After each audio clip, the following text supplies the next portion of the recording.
এক ব্যক্তি 10,000 টাকা দুটি অংশে ভাগ করেন।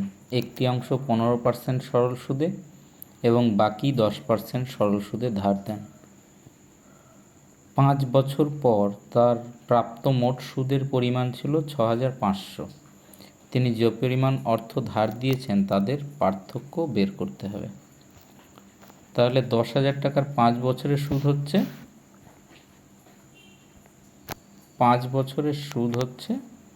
6,500।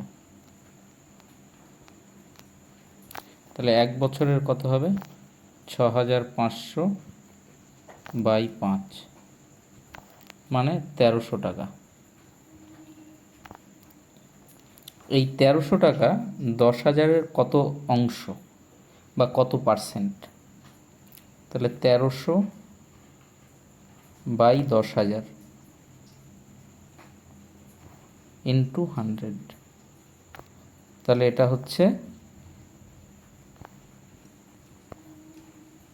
13%। তাহলে ওভারঅল সে পেয়েছে হচ্ছে 13% ইন্টারেস্ট। একটাতে ছিল 15 আর একটাতে ছিল 10, মোটের উপরে পেয়েছে 13।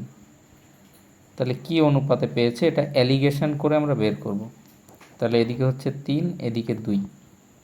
তাহলে 10,000 টাকাটা এই 3:2 এই অনুপাতে ভাগ হয়েছে।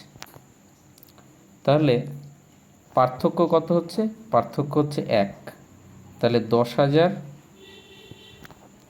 বাই টোটাল হচ্ছে 5 আর পার্থক্য হচ্ছে 1। তাহলে কত হচ্ছে?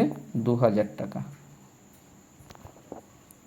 তাহলে সঠিক উত্তর হচ্ছে অপশন এ, 2,000 টাকা।